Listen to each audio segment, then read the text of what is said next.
Sloane knew the moment she opened her apartment door.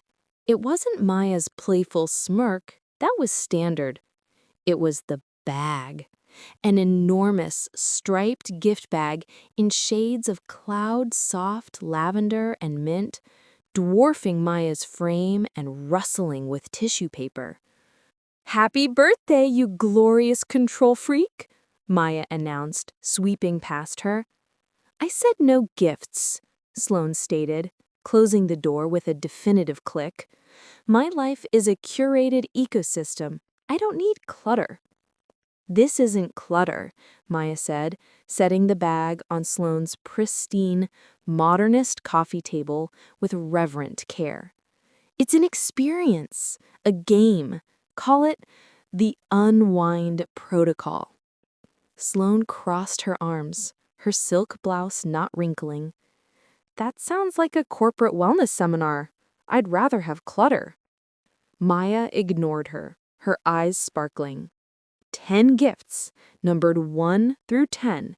You open them in order, you use each one fully before moving to the next. No skipping, no critiques, no legal disclaimers. "And the theme of this enforced participation?" Sloane asked, one eyebrow arched. "Self-care," Maya said, her voice softening. "And surrender." Sloane barked a laugh. "Two things I'm spectacularly bad at." "Exactly!" Maya's smile was knowing. "So, you in? Or do I take my bag of mysteries and go home to my far more appreciative cat?" Sloane eyed the bag. A part of her, the part that ran on deadlines and deliverables, was irritated. But a smaller, deeper part, a part she usually silenced with a glass of wine or a punishing workout, was curious. It was her birthday. The one day she could perhaps justify a deviation from protocol. "Fine, but if number 1 is a scented candle, I'm revoking your friendship." Item 1 was, predictably, socks. But not just any socks. They were impossibly thick, knee-high, and a shade of buttercream yellow, dotted with tiny embroidered stars. "They're absurd," Sloane declared, even as she toed off her heels and slid her feet into the plush warmth. A sigh escaped her before she could stop it. Item 2 was artisan hot chocolate mix and a single perfect marshmallow. Maya made it in Sloane's kitchen, while Sloane sat, feeling strangely passive, the stars on her socks winking under the coffee table. Item 3 was a headband, but it was made of fleece with 2 long, floppy corgi ears attached. Sloane stared at it. "You cannot be serious." "Deadly," Maya said, her phone camera already raised. "Birthday rules." With a grumble that lacked its usual heat, Sloane put it on. The ears flopped gently by her cheeks. Maya snapped the picture and, to her own shock, she didn't demand she delete it. Item 4 was lavender-scented cuticle oil. Maya didn't hand it over. She took Sloane's hand, the one that always gripped a pen or a phone like a weapon, and began massaging the oil into her skin, her touch firm and sure. Sloane's protest died in her throat. "Breathe, Sloane," Maya murmured, not looking up. And Sloane did. The tight coil of constant readiness in her chest loosened just one notch. Item 5 was when the axis tilted. It was small and light. She unwrapped it to reveal a simple silicone adult pacifier. It was a soothing dusky blue, not infantile pastel. The air left the room. Sloane's professional mask slammed back into place. "Maya, this is a pacifier." "It's a pause button." Your brain is a brilliant, overclocked machine. Let it idle for 5 minutes. As a birthday gift to yourself. Sloane's heart hammered against her ribs. This was the line. This was absurd, infantilizing. And yet, the memory of Maya's hands on hers, the quiet in the room, the weight of the corgi ears, it all pulled at her. The part of her that was so tired of thinking won out. With a sharp, defiant look at Maya, she put it in her mouth. The world changed. The constant internal monologue, the to-do lists, the rehearsed arguments, the anxieties, faded to a distant hum. The silicone nub was a grounding point, a tactile anchor. She closed her eyes. For 5 minutes there was only the sound of her own breathing, the soft fabric on her skin, and a profound, enveloping quiet she didn't know she was starving for. When Maya gently took it from her, she felt a ping of loss, so acute it startled her. Item 6 was a bib. Soft gray linen edged with delicate white lace, no QT phrases. Maya held it up. Cupcake time. Frosting is a menace to dry clean only silk. Sloane, still floating in the aftermath of the quiet, simply nodded. She let Maya tie it around her neck. The weight of it felt less like a joke and more like a blanket, a boundary. Maya produced a cupcake with a single candle. Sloane blew it out, making no wish. Wishes were for people who believed in outcomes they couldn't litigate.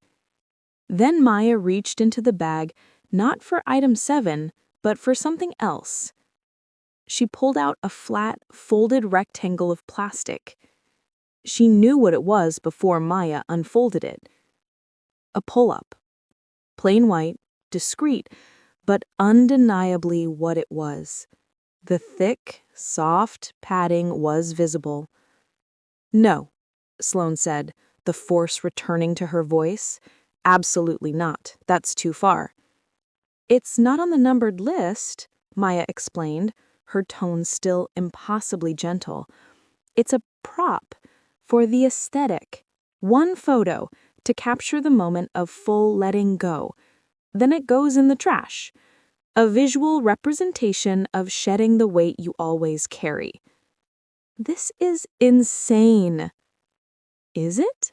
Maya asked, holding her gaze.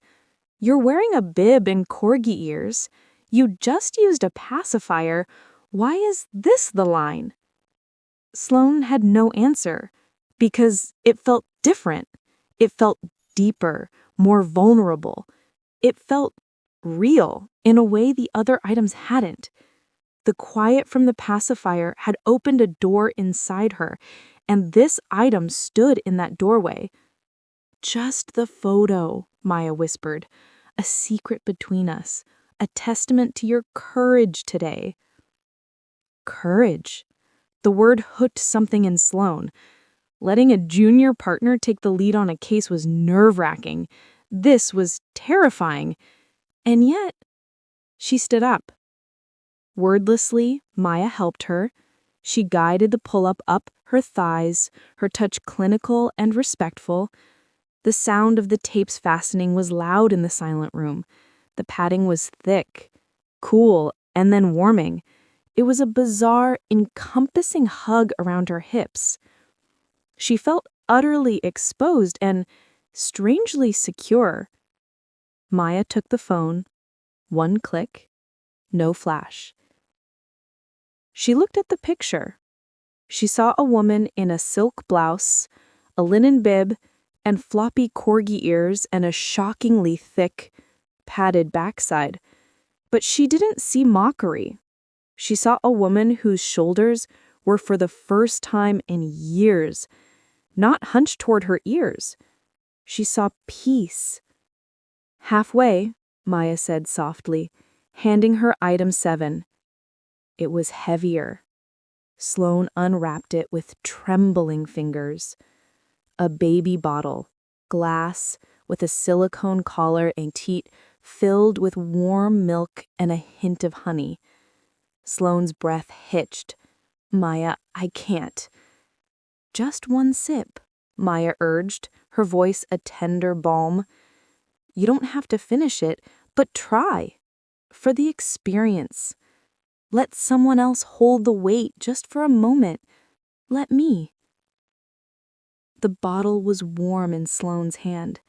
The pacifier had quieted her mind. The pull-up made her feel contained. This asked for something else.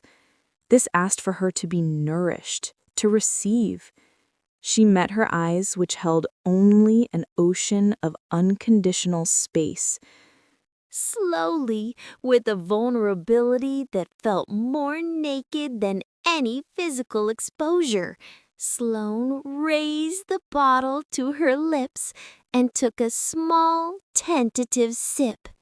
The warm sweetness flooded her mouth. It was simple. It was primal. A feeling she hadn't accessed since childhood.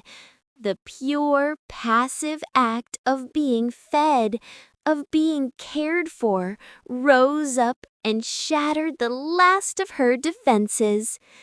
A single hot tear traced a path down her cheek, followed by another. She didn't sob. She simply let them fall, continuing to sip slowly. As Maya moved to sit beside her, not touching, just being a steady, present warmth. This wasn't about age. It wasn't a performance. It was about Sloane, the high-powered attorney, finally setting down the immense emotional load she'd carried alone for a lifetime and allowing herself to be soft, to be small, to be held. And in that surrender, she discovered a new form of strength she never knew existed.